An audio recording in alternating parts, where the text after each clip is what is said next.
আসসালামু আলাইকুম ওয়া রাহমাতুল্লাহি ওয়া বারাকাতুহু।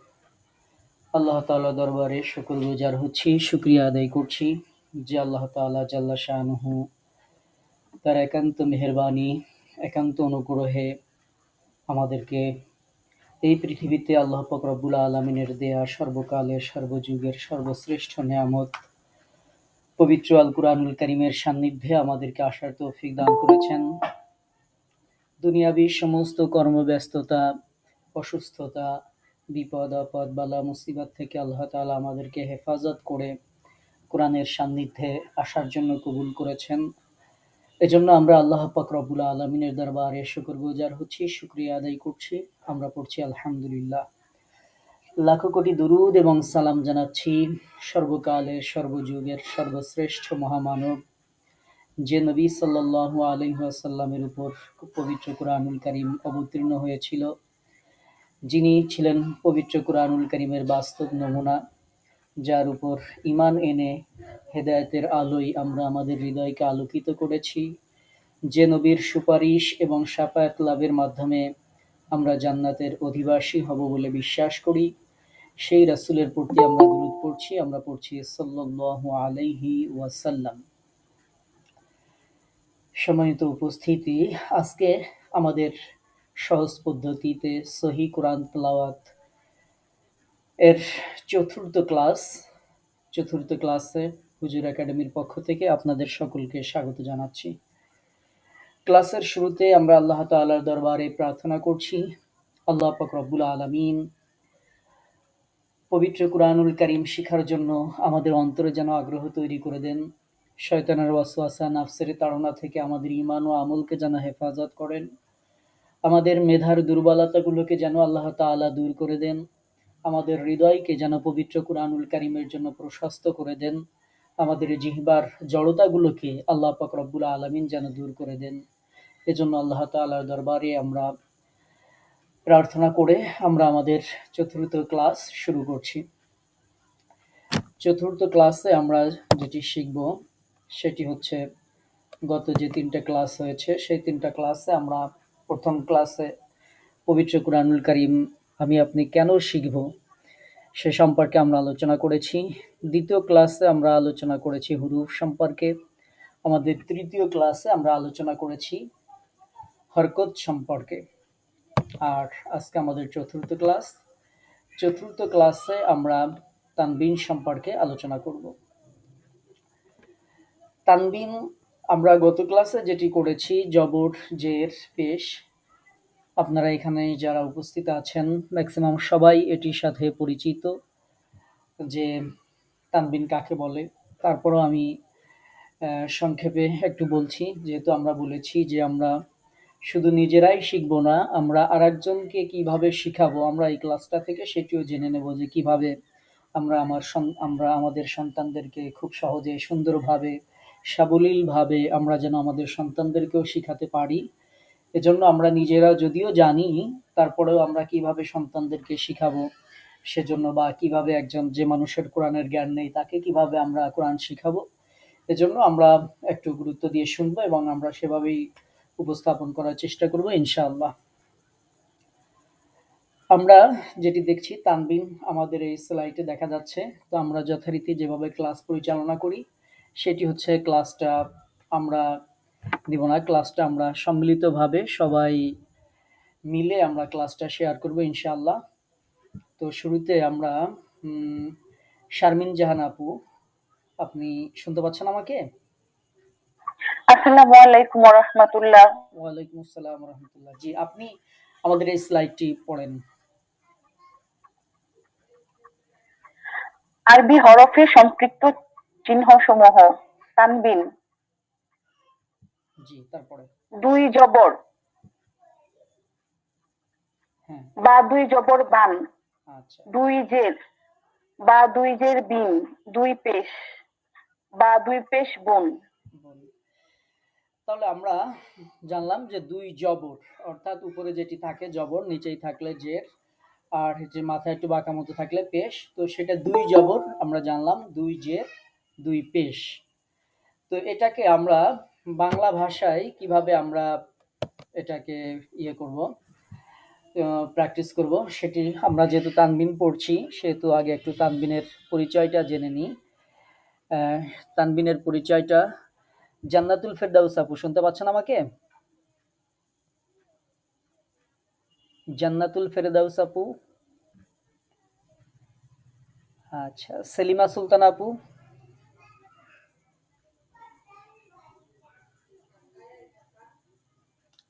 সেলিমা সুলতান আপু শুনতে পাচ্ছেন? আচ্ছা। শাহাবুদ্দিন ভাইয়া,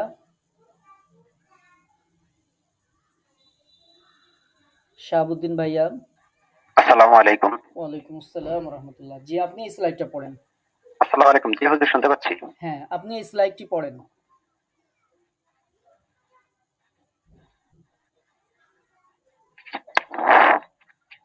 তানবিন এর আলোচনা। তানবিন, দুই জব দুই দুই পেশকে তানবিন বলে।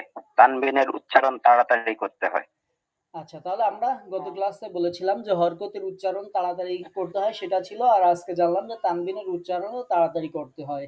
তো আমাদের সমাজে যারা কোরআন তেলাওয়াত করেন, যারা মোটামুটি ছোটবেলায় মক্তবে হালকা পাতলা পড়েছেন, খুব বেশি ভালো প্র্যাকটিস করা হয়নি, তারা সব থেকে যেই ভুলটা বেশি করেন কোরআন তেলাওয়াতের ক্ষেত্রে, সেটি হচ্ছে তারা এই জবর, জের, পেশ, তারপরে তানবিনে তারা সময় লাগিয়ে ফেলেন। যেমন আলহামদুলিল্লাহি বলতে গিয়ে আলহামদুলিল্লাহ এরকম, মানে হরকতের সময় লাগিয়ে ফেলেন, যার কারণে গোটা কোরআনটাই অশুদ্ধ হয়ে যায়। ঠিক একই রকম ভাবে তানবিনের ক্ষেত্রেও যদি কেউ এরকম সময় লাগিয়ে ফেলে, তাহলে সেক্ষেত্রে উচ্চারণটা আর সঠিক থাকবে না। তাহলে আমরা এখানে দুইটা জিনিস আমরা শিখছি, তা হচ্ছে দুই জবর, দুই জের, দুই পেশকে তানবিন বলা হয়। আপনারা যখন কাউকে শিখাবেন তানবিনের পরিচয় জাস্ট এটুকুই, এর বাইরে আর কোনো কিছু বলা লাগবে না। আর তাকে অবশ্যই শিক্ষা দিতে হবে যে তানবিনের উচ্চারণ তাড়াতাড়ি করতে হয়। আমরা কেন এটা আলাদাভাবে শিক্ষা দিচ্ছি যে তানবিনের উচ্চারণ তাড়াতাড়ি করতে হয়, এটা কেন আমরা এই শিক্ষাটা কেন দিচ্ছি, তার কারণ হচ্ছে এই শিক্ষাটা দিচ্ছি এই কারণে, যেহেতু আমাদের মদ আছে, মনে করেন ১ আলিফ মদ, ২ আলিফ মদ, তারপরে ৩ আলিফ মদ, ৪ আলিফ মদ, ৫ আলিফ মদ, এই মাদগুলো হচ্ছে টেনে পড়তে হয়। তো যেহেতু টেনে পড়ার একটা অপশন আছে, সেহেতু এটা হচ্ছে তার বিপরীত। মাদ হলে সেখানে টেনে পড়তে হবে, কিন্তু যেখানে মাদ নাই, যেখানে হরকত বা তানবিন থাকবে, সেখানে অবশ্যই তাড়াতাড়ি পড়তে হবে। তাহলে আমরা এখান থেকে যেটি শিখলাম, দুই জবর, দুই জের, দুই পেশকে তানবিন বলে, আর তানবিনের উচ্চারণ সবসময় তাড়াতাড়ি করতে হবে। তবে তানবিনের পরে যখন বিভিন্ন রুলস আসবে, নুন সাকিন, মিম সাকিন, তখন তানবিনগুলোতে আবার গুণনা করতে হবে, কিভাবে পড়তে হবে সেটি আমরা যখন গুণনাগুলোর আলোচনা করব সে সময় আমরা দেখবো ইনশাআল্লাহ। আচ্ছা, তারপরে জান্নাতুল ফেরদাউস আপু, এখন কি আপনি আমাকে শুনতে পাচ্ছেন? আসসালামু আলাইকুম। ওয়ালাইকুম আসসালাম রহমতুল্লাহ। জি, আপনি এই স্লাইডটি পড়েন। দুই জবর আকার প্লাস ন, জি, দুই জের ইশিকার প্লাস ন, দুই পেশ অংশকার প্লাস ন। মাশাআল্লাহ, থ্যাংক ইউ।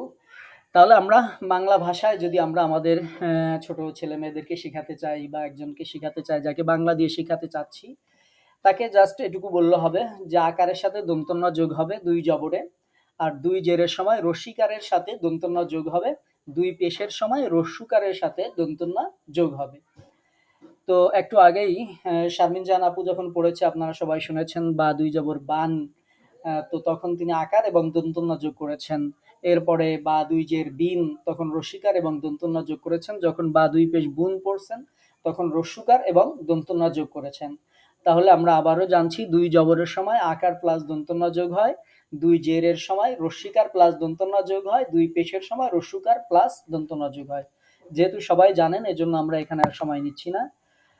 আমরা জান্নাতুল ফেরদাউস আপু, এবার এইটা আপনি আবার পড়েন। বা দুই জবর বান, বা দুই জের বিন, বা দুই পেশ বুন। মাশাআল্লাহ। তাহলে বান, বিন, বুন, তানবিন দিয়ে এরকম উচ্চারণ হবে। আচ্ছা, এইবার আমরা সেলিমা সুলতান আপু, আপনি কি এখন আমাকে শুনছেন? আপনার মাইক অন হয়েছে, আপনি কথা বলেন।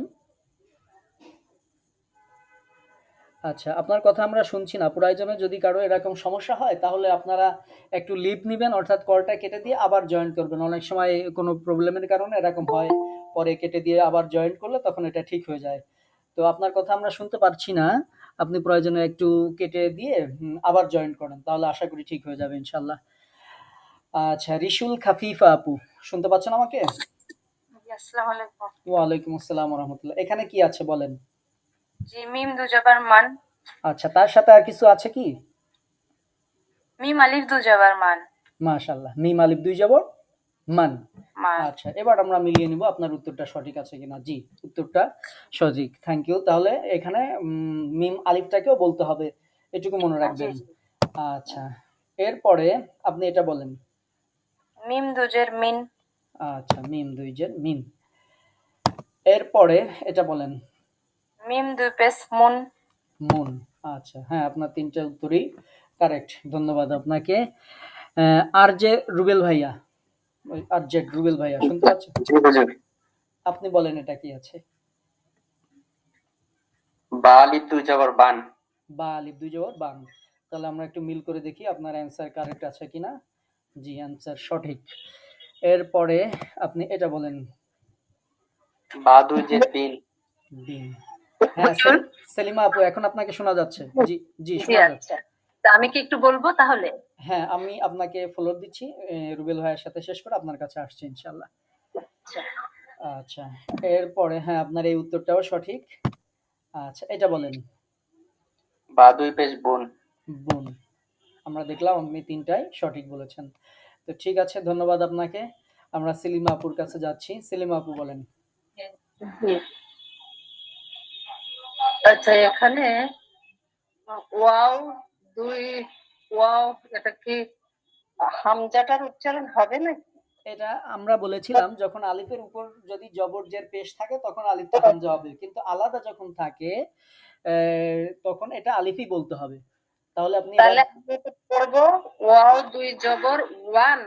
ওয়াও আলিফ দুই জবর ওয়ান পড়েন, সেটাই বেটার। ওয়াও আলিফ দুই জবর ওয়ান। ওয়ান। জি। ওয়াও আলিফ দুই জবর ওয়ান।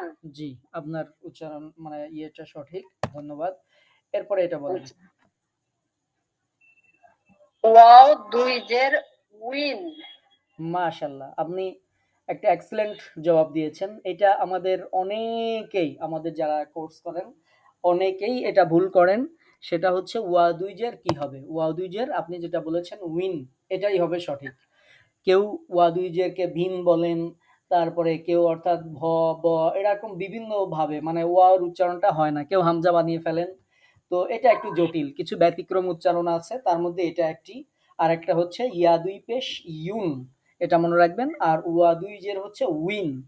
তো এটা আমাদের পবিত্র কোরআন পড়তে গেলে বিভিন্ন জায়গায় আসবে, এটা একটু কষ্ট করে মনে রাখতে হবে। এটা স্বাভাবিকের একটু ব্যতিক্রম। হ্যাঁ, যেখানে ইন হতো বা ইয়ে হতো সেখানে ওয়াওতে যে হচ্ছে উইন, ওয়া দুই জের উইন। আবার আরো একবার বলেন আপনি। ওয়াও দুই জের উইন। জি, এটা একটু কাইন্ডলি সবাই মনে রাখবেন। আমি অন্য সময় সবাইকে জিগাবো যে এটা বিভিন্ন সময়ে আমরা ভুল করে ফেলি এই উচ্চারণটা। এটা একটু সবাই স্পেশালি একটু খেয়াল রাখবেন এটার দিকে। আচ্ছা, এরপরে এটা বলেন। ওয়াও দুই পেশ উন। হ্যাঁ, উল। আমরা এখানে আগে রস্যকার দিয়েছি যাতে উচ্চারণটা একটু সুন্দর করে আসে, এজন্য উল। হ্যাঁ, তো ধন্যবাদ। আপনি জটিল যেটা ছিল সেটা আপনি বলেছেন। ধন্যবাদ আপনাকে।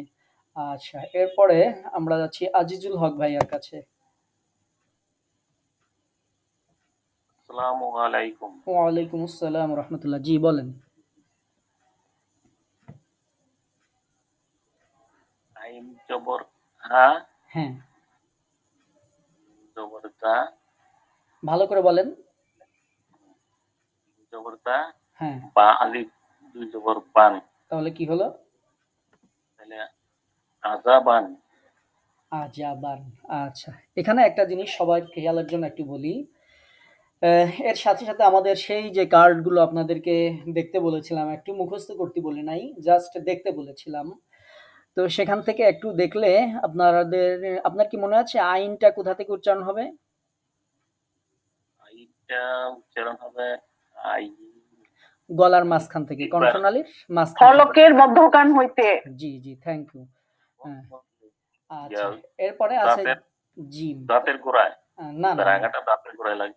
না না না না এটা না, আইনটা হচ্ছে হলক মানে কণ্ঠনালীর মাঝখান।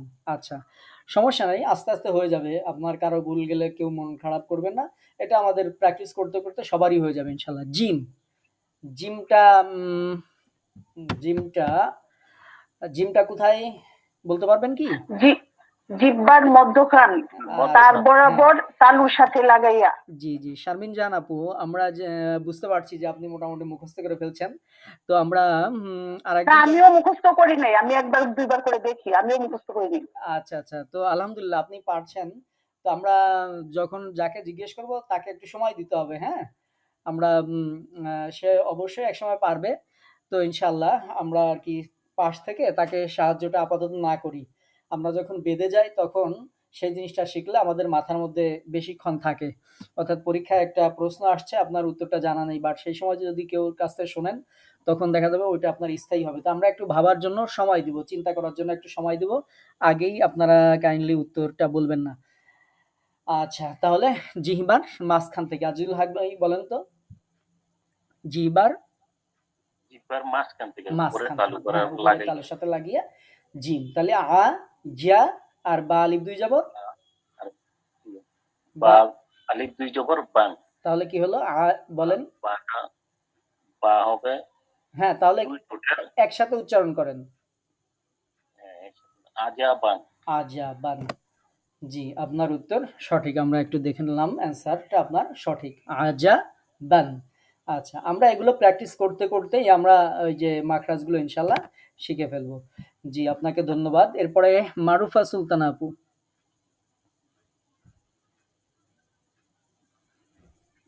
জি বলেন। লাহাবিন, লাম জবর, হা জবর, বা। লাম জবর কি হবে আপনি আলাদা আলাদা করে বলেন।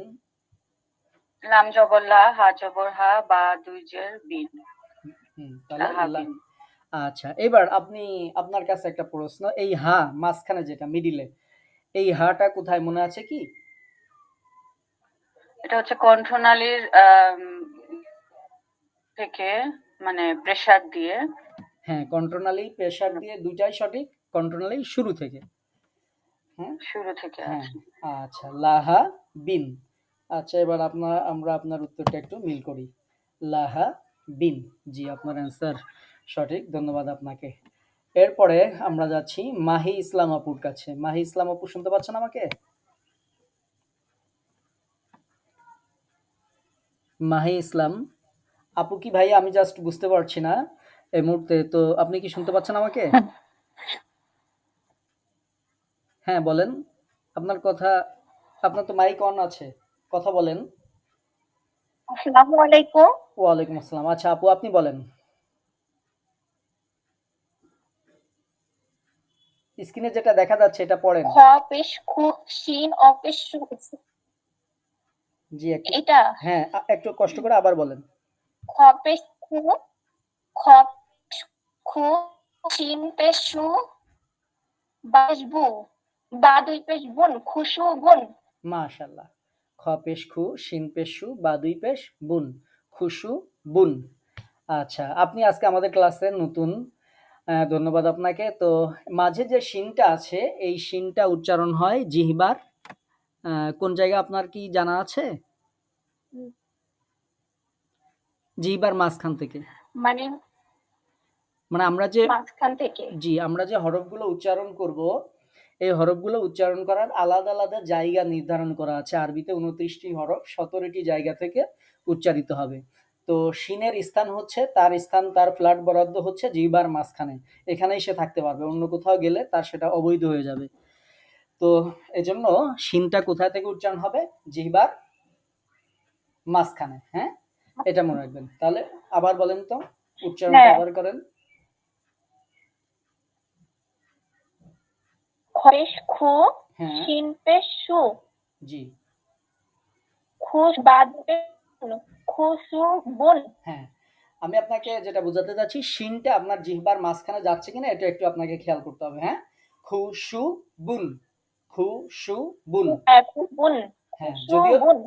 যদিও পড়াটা খুবই সহজ, ইজি, কিন্তু আমরা হ্যাঁ। এটা মাখরাজ সহ শেখার চেষ্টা করব। এই সহজ বিষয়গুলোর মধ্যে থেকে আমরা মাখরাজগুলোকে প্র্যাকটিস করব, তাহলে আমাদের ইনশাল্লাহ খুব সুন্দরভাবেই আমরা যখন কোরআন শরীফ প্র্যাকটিস করব খুব সুন্দরভাবে পড়তে পারবো ইনশাল্লাহ। জি, আপনাকে ধন্যবাদ। আহ, জি, আপনি এরপরে ইমা আপু।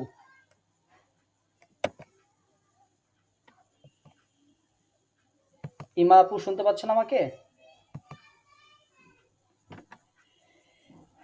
আচ্ছা, ইমা আপু হয়তো শুনতে পাচ্ছেন না। আয়শা আপু শুনতে পাচ্ছেন?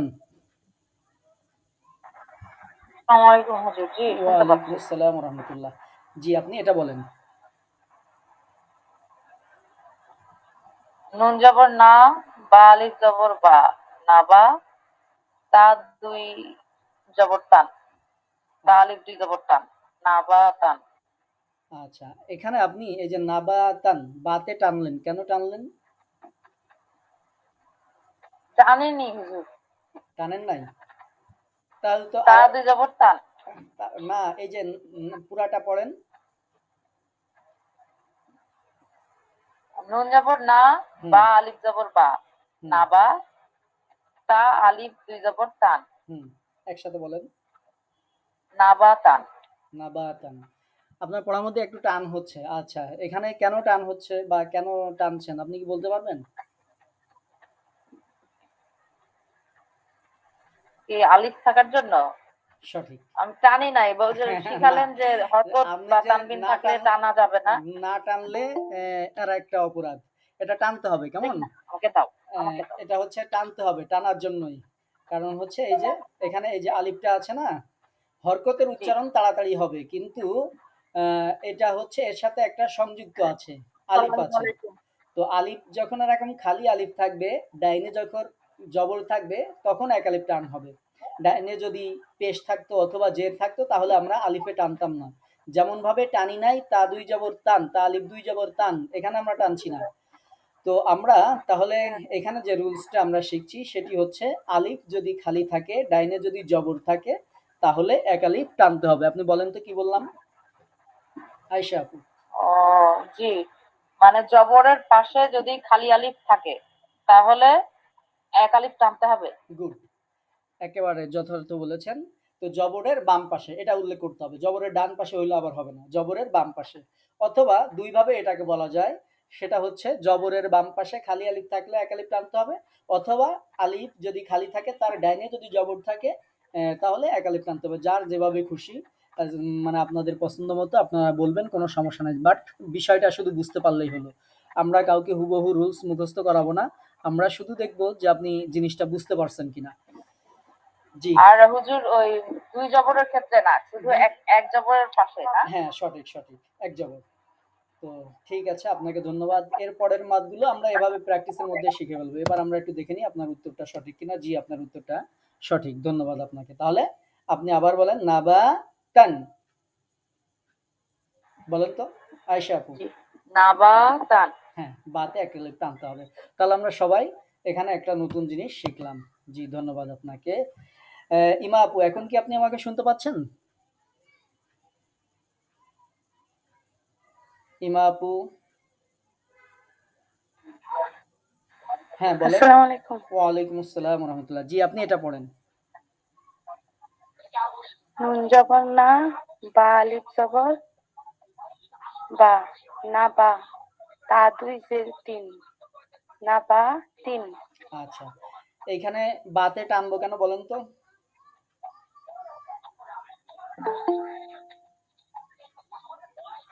এখানে কেন টানতে হবে বলেন? এই যে একটু আগে যেটা আপনি শুনছেন সেটাই, যে আলিফ খালি আছে, ডান দিকে জবর আছে, বলেন তো। জবরের বাম পাশে খালি আলিফ হ্যাঁ, থাকলে। এটা বললেও হবে।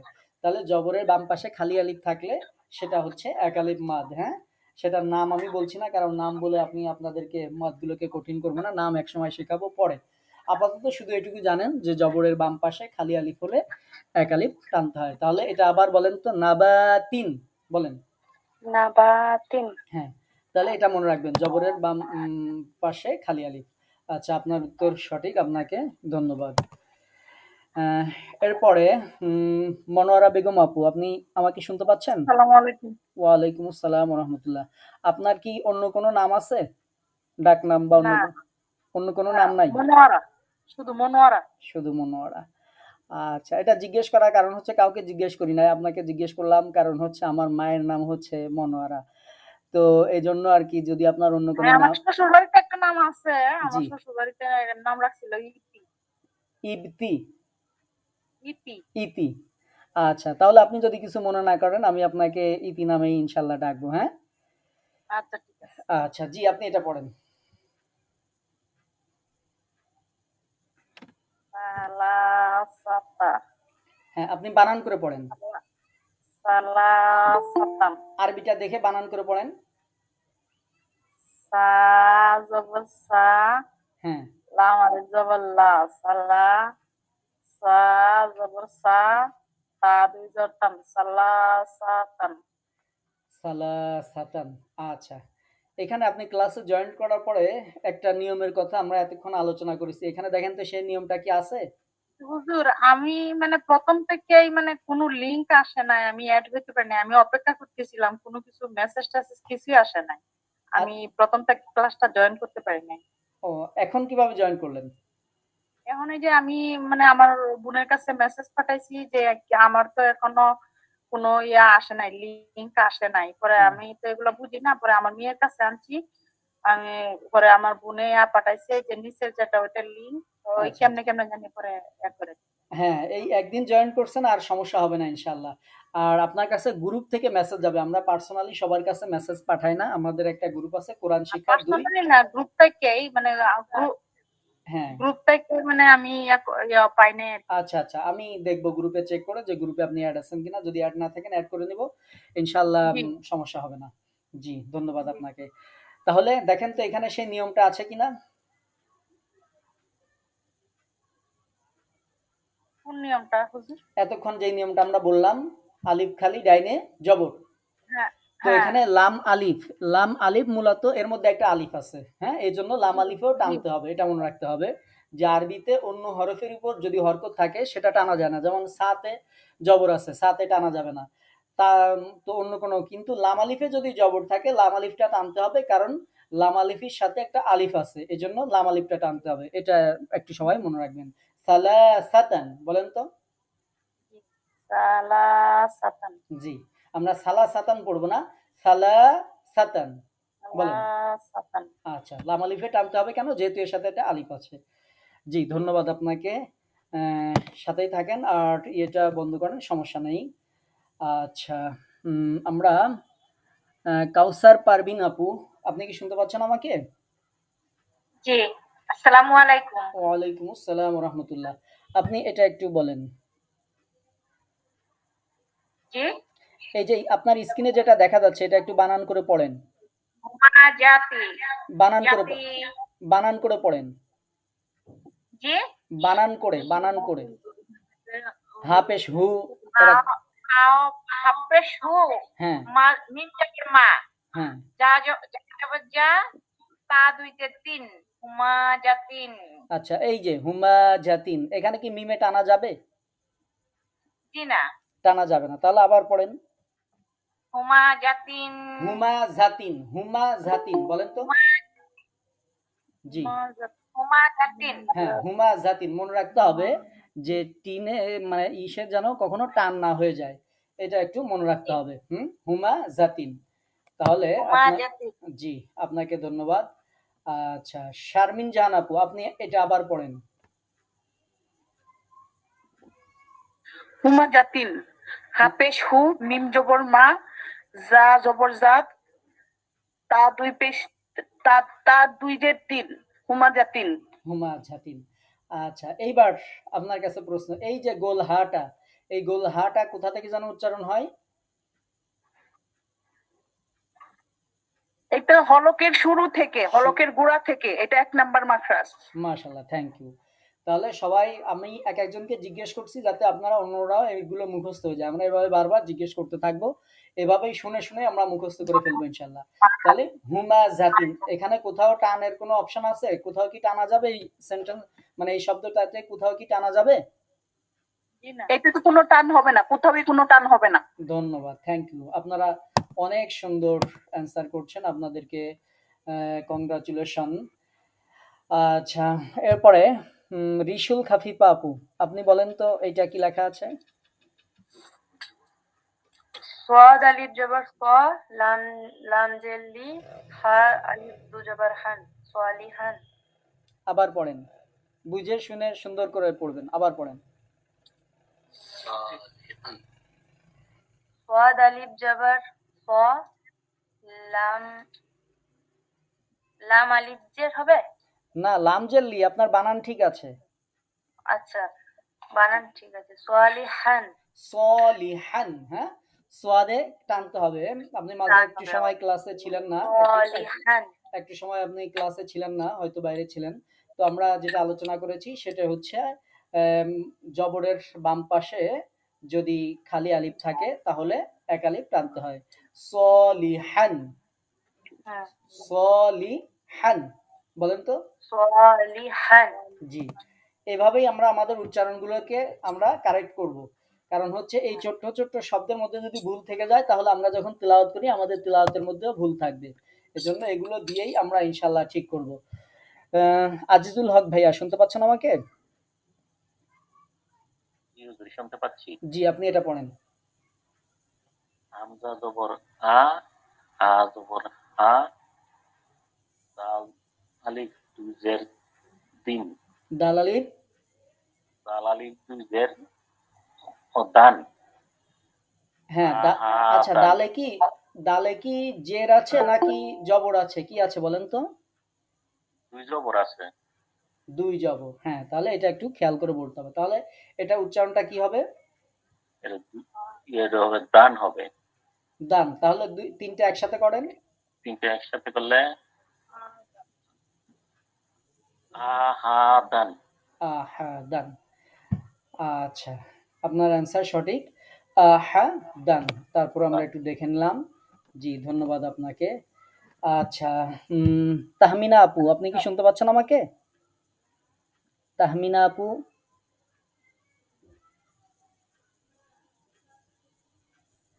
তাহমিনা আপু সম্ভবত আমাদের ক্লাসে আজকে কি আপনি নতুন, হয়তো কথা বলার সময় নিচের দিকে একটা স্পিকার আছে, ওইটার একটু হাত রাখলে তাহলে আপনি কথা বলতে পারবেন। আপনাকে শুনতে পারছি না, আপনি হয়তো আমাদেরকে শুনতে পারছেন। তো জান্নাতুল ফেরদাউস আপু, জান্নাতুল ফেরদাউস আপু শুনতে পাচ্ছেন? জি। জি, আপনি এটা পড়েন। আলিফ জবর হা, সিন জের সি, দাল দুই জের দিন, হাসিদিন। আচ্ছা, আপনার পড়াটা কি সঠিক হয়েছে? আপনার কি মনে হয় কোনো জায়গায় কি ভুল হয়েছে? হাসিদিন। জি, এবার সঠিক।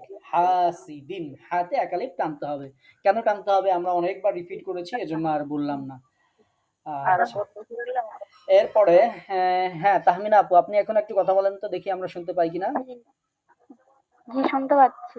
জি, আপনি এটা পড়েন তাহলে। জিম পেশ জু, দাল জবর দা, দাল দু পেশ দুন, জুদাদুন। জুদাদুন, এখানে কি কোথাও টানা যাবে? না, এখানে কোথাও টানা যাবে না। জি, আপনাকে অসংখ্য ধন্যবাদ, থ্যাংক ইউ। আচ্ছা, মনোয়ারা বেগম আপু, আপনার যে ইয়েটা আর কি, সরি, ইতি আপু, হ্যাঁ, আপনার ইয়েটা অন ছিল। জি, ধন্যবাদ আপনাকে। তাহলে জুদাদুন, আমরা এটা তাড়াতাড়ি উচ্চারণ করতে হবে। আচ্ছা, এবার মারুফা সুলতানা আপু, আপনি বলেন এটা। তাহমিনা আপু, আপনার মাইকটা অফ করে দেন, হ্যাঁ, ওই নিচে যে স্পিকার চিহ্ন দিয়ে কথা বলেন, হ্যাঁ, সুন্দর, থ্যাংক ইউ। মারুফা আপু বলেন। লাম জের লি, ওয়াও আলিফ জবর ওয়া, জাল দুই জবর আলিফ জান, লিওয়া জান। আচ্ছা, জালেরটা আবার বানান করেন। জাল আলিফ দুই জবর জান। এবার সঠিক হয়েছে। জাল আলিফ দুই জবর জান, আগে আলিফটা বলে নিতে হবে, তাহলে উচ্চারণ করেন এবার। লিওয়া জান। লিওয়া জান, ওয়াতে কেন টানলেন? ওয়াও এর পরে হচ্ছে আলিফ আছে এই জন্য। ওয়াও এর পরে খালি আলিফ, ওয়াও এর পরে খালি আলিফ মানে খালি কোনো আলিফ। হরকত নাই। হ্যাঁ, যদি ওয়ার পরে আলিফ আছে কিন্তু তারপরে যদি একটা হরকত থাকতো তাহলে কিন্তু আমরা টানতে পারতাম না। তো এই জন্য খালি আলিফটা বলতে হবে যে ওয়া জবরের পরে খালি আলিফ। তাহলে আবার উচ্চারণ করেন। লিওয়াজান। লিওয়াজান। মাশাআল্লাহ, ফাইন, ধন্যবাদ আপনাকে। আচ্ছা, এরপরে আমরা চলে যাচ্ছি আবার আয়েশা আপুর কাছে। আয়েশা আপু, শুনতে পাচ্ছেন আমাকে? জি হুজুর। জি, বলেন।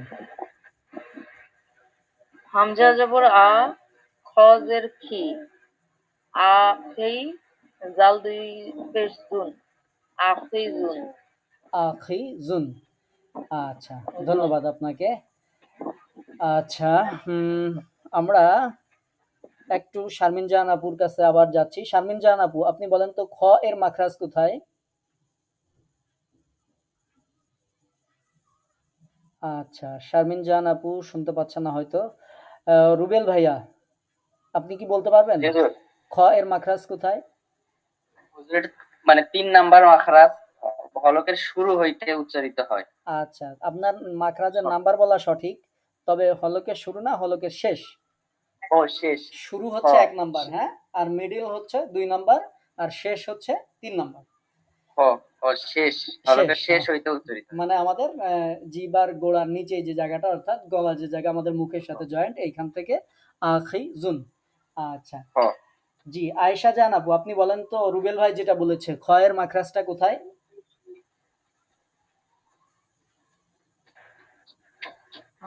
হলকের শুরু থেকে নাকি? না, হলকের শেষ।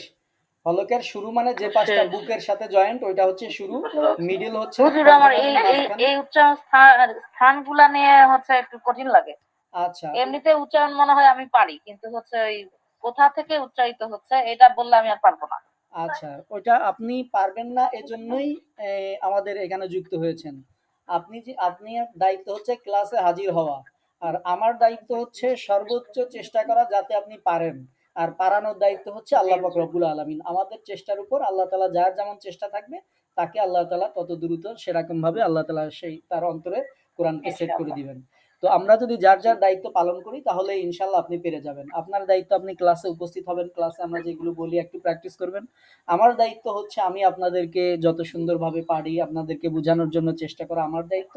আর গোটা জিনিসটা আমাদের অন্তরের মধ্যে গেঁথে দেওয়ার দায়িত্ব হচ্ছে আল্লাহ পাক রব্বুল আলামিনের। এজন্য আমরা প্রথম ক্লাসে বলেছিলাম, প্রথম ক্লাসটা প্রয়োজনে আবার একটু শুনে নেবেন, যে আমরা কোরআন শিখতে চাইলে আল্লাহর কাছে দোয়া করতে হবে।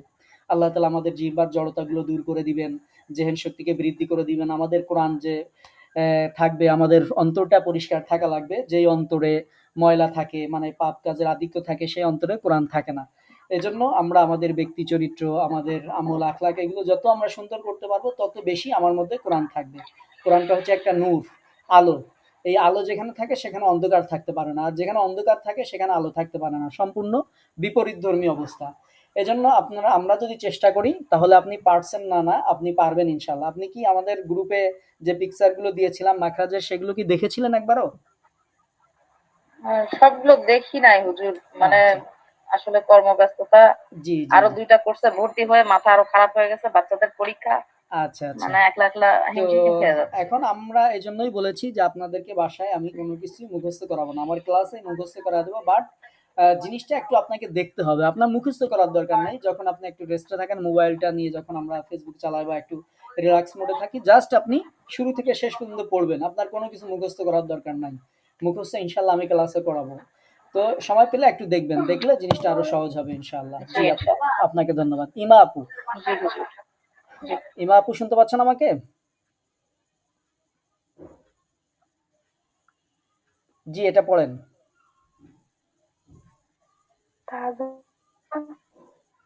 হ্যাঁ, একটু জোরে বলেন। জি, তারপরে হ্যাঁ, জি,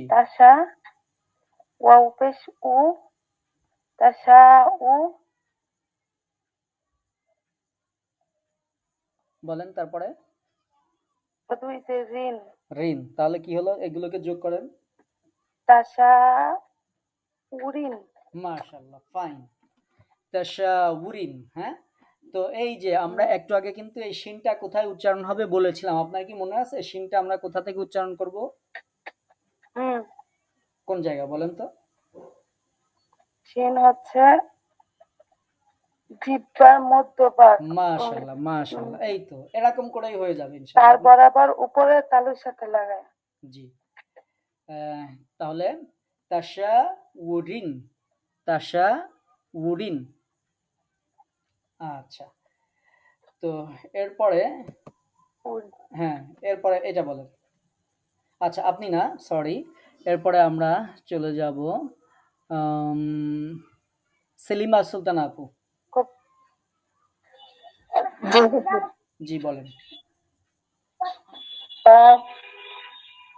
জবর ক, সদ জবর স, সদ আলিফ দুই জবর সন। তাহলে কি হলো? সন। মাশাআল্লাহ, ফাইন। আচ্ছা জি হুজুর, জি আমি বলি, এই যে ওই দুই জবরের পাশে যে আলিফ, সদ আলিফ, হ্যাঁ এগুলা আসছে দুই জবরের সাথে আলিফটা, জি এই আলিফটা টান হয় না, তাহলে এই একটা আলিফ কেন? আচ্ছা আচ্ছা, এটা হচ্ছে যদি আপনাদেরকে আরবি দ্বিতীয় পত্র ব্যাকরণের ক্লাস করাইতাম তাহলে আপনারা বুঝতে পারতেন। এগুলো আরবিতে পরিভাষা আছে, যেমন রজুলুন মানে একজন ব্যক্তি, রজুলান এটা কখন ব্যবহার হবে, রজুলিন কখন ব্যবহার হবে, এটার প্রত্যেকটা নিয়ম আছে। যেমন আপনারা কোথাও কোথাও পড়েন আবু হুরাইরা, আবার কোথাও কোথাও শোনেন যে আবি হুরাইরা। এখন আবু হলো আবার আবি একটা ইয়া যোগ করে হলো, একবার ওয়া যোগ হলো, এর প্রত্যেকটা নিয়ম আছে। যেমন কোন শব্দের শুরুতে যদি ইন্না, আন্না, কান্না, লাকিন্না, লাইতা, লা, আল্লাহ এগুলো যুক্ত হয় তাহলে শব্দের শেষে এক ধরনের নিয়ম পদ্ধতি অ্যাপ্লাই করতে হয়। আবার যদি বা, তা, কাফ, লাম, ওয়াও, মুনজে এরকম 17টা হরফ আছে, এগুলো যদি যোগ হয় আর এক রকম জের দিতে হয়। তো প্রত্যেকটা নিয়ম আছে। তো আমরা আপাতত হচ্ছে কোরআন শিখছি, তাজবিদ শিখছি, এজন্য এই নিয়মগুলো আমি আপাতত আলোচনা করব না। ওটা হচ্ছে আমাদের আরেকটা কোর্স আছে যেটাতে আর কি কোরআনীয় ভাষা শিক্ষা, সেটার আলোচনা আর কি, যে এখানে কেন আলিফ হবে, কেন ওয়াও হবে। জি আচ্ছা, জি ধন্যবাদ আপনাকে। শাহাবুদ্দিন ভাই, আপনি কি শুনতে পাচ্ছেন আমাকে? শাহাবুদ্দিন ভাইয়া। জি শুনতে পাচ্ছি। আচ্ছা আপনি বলেন এটা। নুন জবর না, শিন জবর শা, তো আলিফ জি জবর তন, নাশাতন। আচ্ছা নাশা, এই যে একটু টান দিলেন, এখানে কি টান হবে?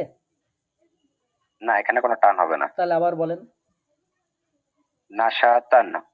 আচ্ছা নাশা তান বলেছেন, নাশা তান হবে না তন হবে? নাশাতন। তন।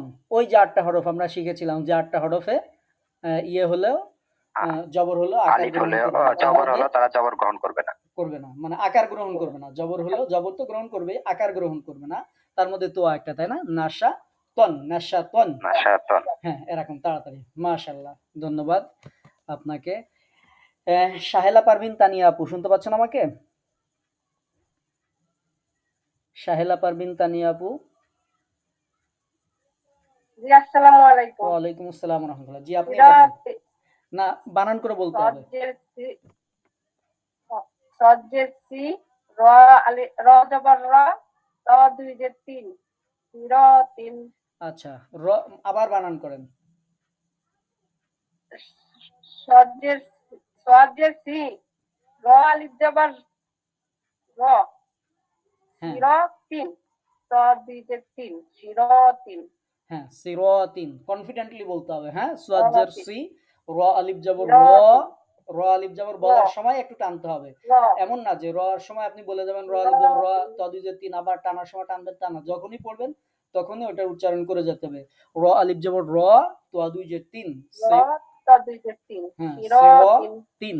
মাশাআল্লাহ, ধন্যবাদ আপনাকে। এটা বলেন।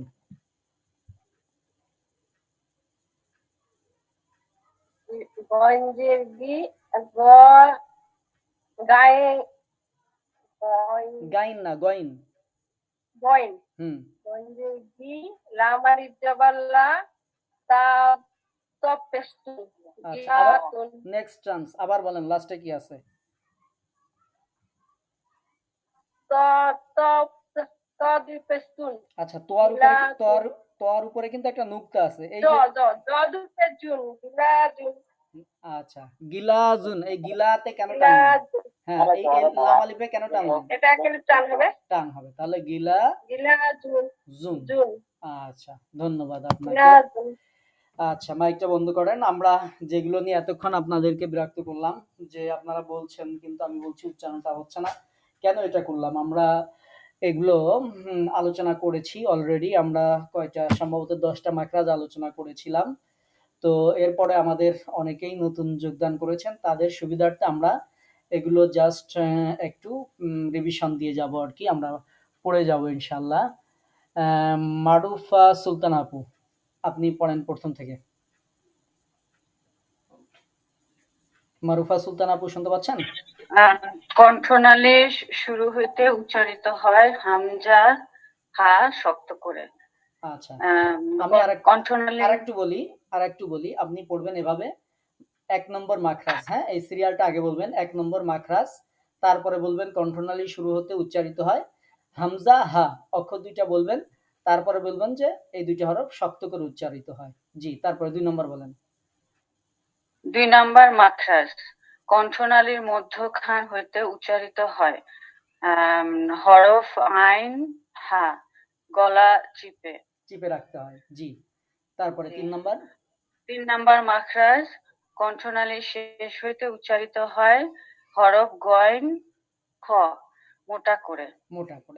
আচ্ছা, এই 3টা কি আপনি বুঝতে পারছেন? 3টা মাখরাজ, আপনার কোনো প্রশ্ন আছে কি? জি না, প্রশ্ন নাই। Thank you very much. আচ্ছা, কাউসার পারবিন আপু, আপনি 4 নম্বর পড়েন। 4 নাম্বার মাখরাজ, জিহ্বার গোড়া তার বরাবর উপরে তালুর সাথে লাগাইয়া কফ মোটা করে। তার গোনা হইতে একটু আগা বাড়াইয়া তার বরাবর উপরে তালুর সাথে লাগাইয়া শক্ত করে। আচ্ছা, এই অক্ষরটা কি বললেন? এটাকে কি বলছেন? আবার বলেন। এই অক্ষরটা কাফ। হ্যাঁ, কাফ। আর এই মাখরাজের সিরিয়াল নম্বর গুলো বলতে হবে, যে 4 নাম্বার মাখরাজ।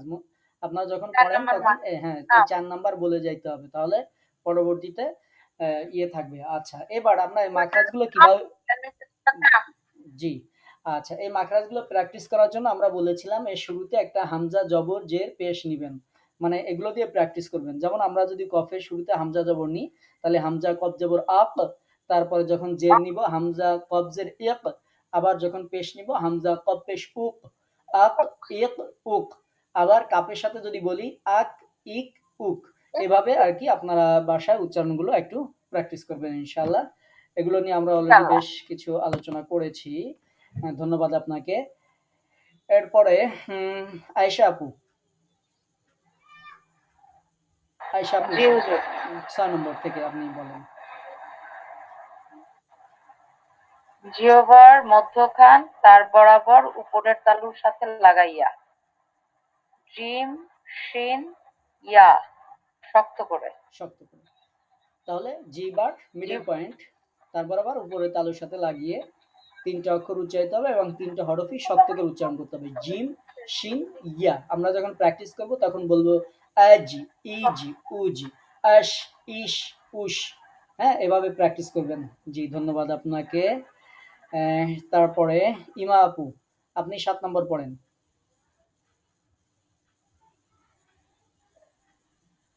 জিহ্বার গোড়ার ডান বাম কিনারা তার বরাবর উপরে মাড়ির দাঁতের গোড়ার সাথে লাগাইয়া দত মোটা করে। আমরা এই মাখরাজটা নিয়ে অনেক আলোচনা করেছি, তো আজকে আর আলোচনা করছি না। জিহ্বার গোড়া তার ডান পাশ অথবা বাম পাশ, যে কোনো এক পাশ, তার বরাবর উপরে যে মাড়ি দাঁত আছে তার গোড়ার সাথে লাগিয়ে উচ্চারিত হয় বদ। এটি সব থেকে কঠিন মাখরাজ। আদ ঈদ উদ। তো আমাদের দেশের মানুষেরা স্বাভাবিকভাবে অনেক মানুষেরাই দালের মাখরাজ থেকে দোয়াদ উচ্চারণ করে। দোয়াদের মাখরাজটা অনেকে জানে, অনেকে জানে না, বা জানলেও জিহ্বা ওই জায়গায় যাইতে চায় না। এটা একটু কঠিন। এটা আমি আপনাদেরকে ধীরে ধীরে যখন ক্রাতের মধ্যে আসবে ওয়ালা ওয়ালিন, তখন আরো সুন্দর করে প্র্যাকটিস করিয়ে দিব ইনশাআল্লাহ। জি, আপনাকে ধন্যবাদ। এরপরে মাহি ইসলাম আপু, আপনি পড়েন 8 নাম্বার। মাহি ইসলাম আপু। 8 নাম্বার পড়বো। জি। 8 নম্বর মাখরাজ, জিহ্বার আগার কিনারা তার বরাবর উপরে দাঁতের মাড়ির সাথে লাগাইয়া লাম স্বাভাবিকভাবে।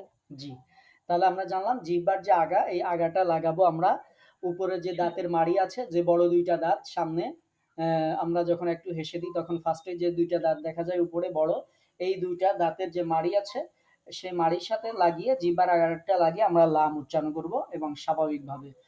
তো এটুকু শুধু মনে রাখতে হবে। এরপরে ধন্যবাদ আপনাকে।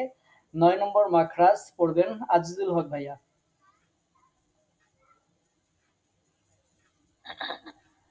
মাহি আপু আপনার মাইক অফ করেন। হ্যাঁ হুজুর, আমার একটা প্রশ্ন ছিল। 9 নম্বর মাখরাজ। জি, আমরা আসছি আপু, একটু ওনার কাছে শুনি, এরপরেই আপনার কাছে আসছি। 9 নম্বর। জি। 9 নম্বর মাখরাজ, জিহ্বার আগা তার বরাবর উপরের তালুর সাথে লাগাইয়া নুন স্বাভাবিকভাবে উচ্চারিত হবে। তাহলে জিহ্বার আগা তার বরাবর উপরের তালু, ওই যে আগেরটা গুড়ার সাথে লাগাইছিলাম, গুড়া থেকে আর একটু উপরে যেয়ে তালুর সাথে লাগিয়ে নুন উচ্চারণ করতে হবে। জি, আচ্ছা। আমি বারবার আপনাদেরকে মাখরাজ কেন শেখাচ্ছি, কারণ 29টা মাখরাজের উচ্চারণ যদি আমাদের সঠিক হয়ে যায়, 17টি মাখরাজের উচ্চারণ মানে 29টা হরফের উচ্চারণ যদি সঠিক হয়ে যায়, তাহলে আমাদের গোটা কোরআনের 70% মনে করেন সহি হয়ে যাবে। কারণ কোরআনটা তো লেখাই হয়েছে হরফ দিয়ে।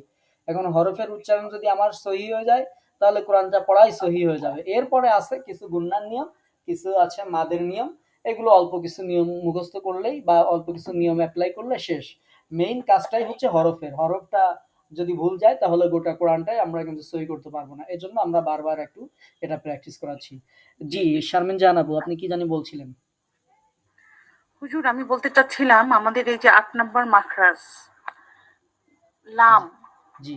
তো এখানে যেভাবে বর্ণনায় বলা হয়েছে যে জিহ্বার আগার কিনারা তার বরাবর উপরের দাঁতের মাড়ির সাথে লাগাইয়া, কিন্তু আমরা যদি লাম উচ্চারণ করি, এই যে এখানে যে ব্যাখ্যাটা আছে, এই ব্যাখ্যাটা লা পর্যন্ত ঠিক আছে, কিন্তু মানে লাম মটা তো আমাদের ঠোঁটে যে শেষ হয়, কিন্তু ময়ের উচ্চারণের জন্য এখানে কোনো এক্সপ্লেনেশন নাই কেন?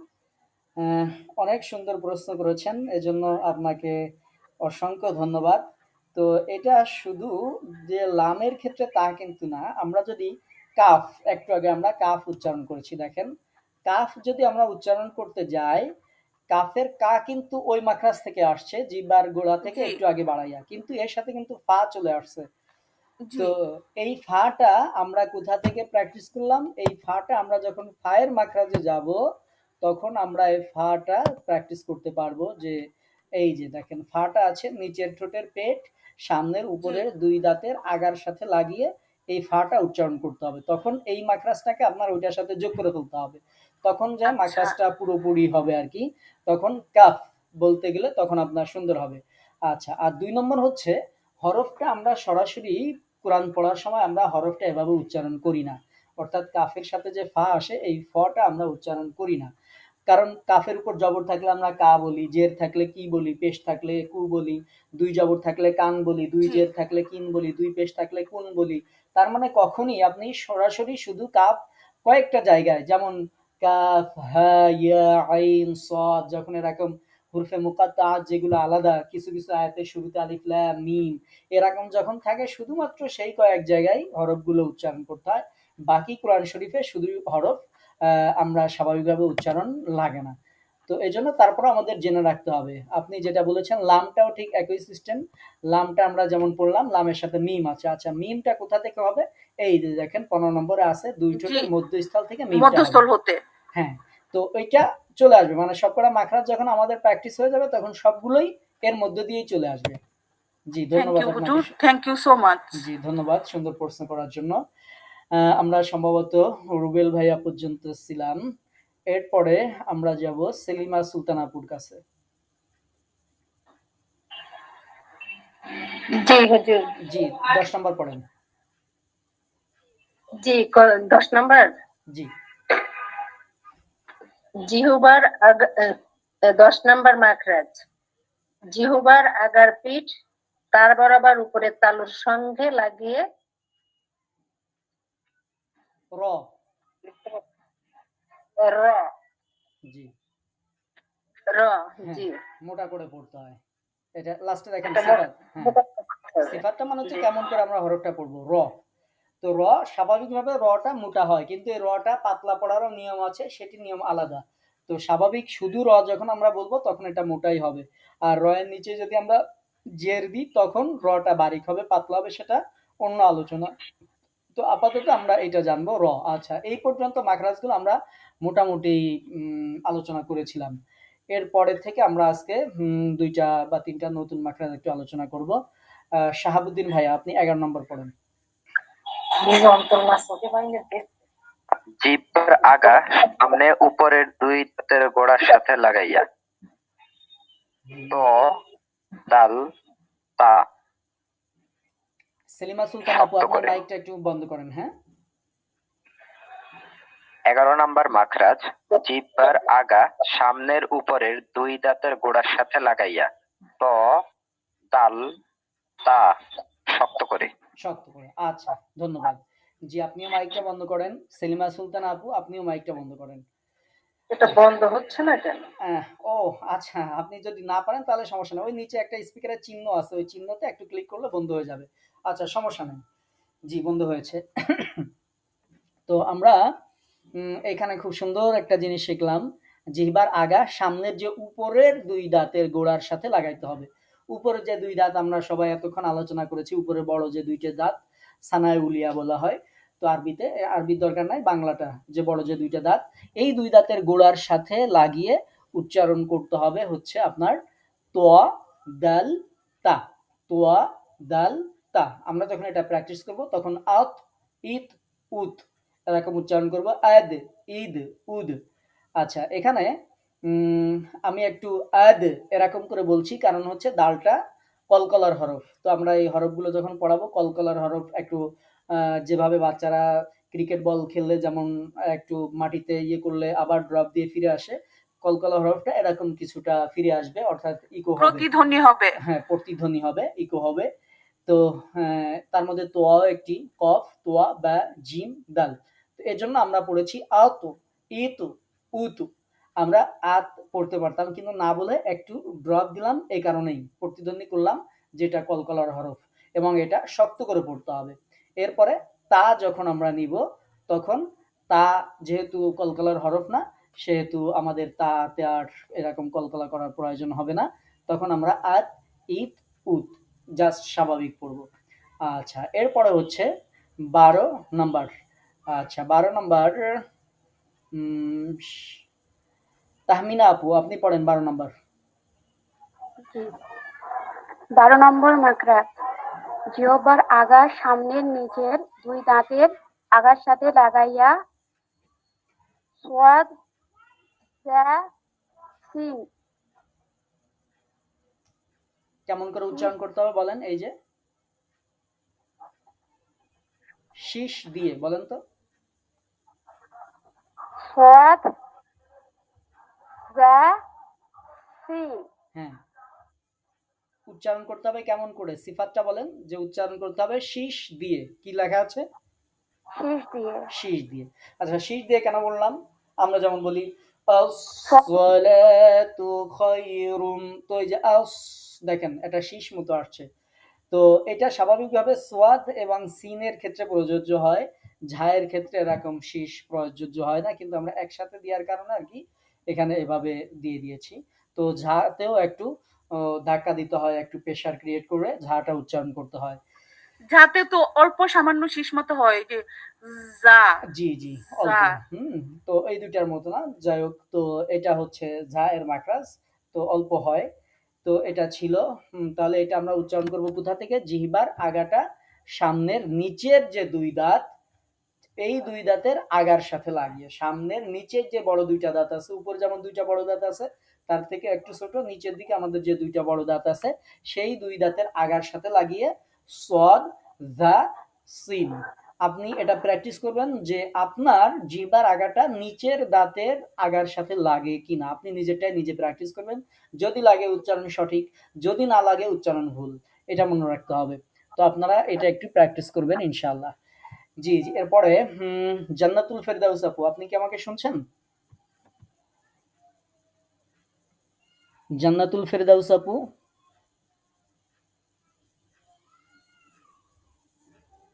আচ্ছা, জান্নাতুল ফেরদাউস আপু হয়তো শুনছে না। সাহেলা পারভিন আপু, জি আপনি 13 নম্বর। জি 13 নম্বর বলেন। আগা সামনের উপরে দুই দাঁতের আগার সঙ্গে লাগাইয়া। জি নরম করে পড়তে হবে। তাহলে জিহ্বার আগা সামনের উপরে দুই দাঁতের আগার সঙ্গে লাগাইয়া। আচ্ছা, কেমন করে পড়তে হবে? নরম করে পড়তে হবে। আচ্ছা, কোন দাঁতের আগার সাথে লাগবে? আবার বলেন, কোন দাঁতের আগার সাথে লাগবে? জিহ্বার আগা সামনের উপরে দুই দাঁতের আগার সঙ্গে লাগাইয়া। উপরের। আমি বারবার জিজ্ঞেস করার কারণ হচ্ছে এখানে তিনটা মাখরাজই একই রকম। প্রথম মাখরাজটা হচ্ছে জিহ্বার আগা লাগবে সামনের উপরে দুই দাঁতের গোড়ার সাথে। দ্বিতীয় মাখরাজ ছিল জিহ্বার আগাটা লাগবে নিচের দুই দাঁতের আগার সাথে। আর তৃতীয় মাখরাজটা হচ্ছে জিহ্বার আগাটা লাগবে সামনের উপরের দুই দাঁতের আগার সাথে। এইটুকু হচ্ছে একটু পার্থক্য, এই জন্য বারবার জিজ্ঞেস করলাম। আচ্ছা, আমি আমার ক্লাস শেষ করব। তো আপনাদের কারো কি কোনো প্রশ্ন আছে আজকের ক্লাস সম্পর্কে? আসসালামু আলাইকুম। ওয়ালাইকুম আসসালাম ওয়া রাহমাতুল্লাহি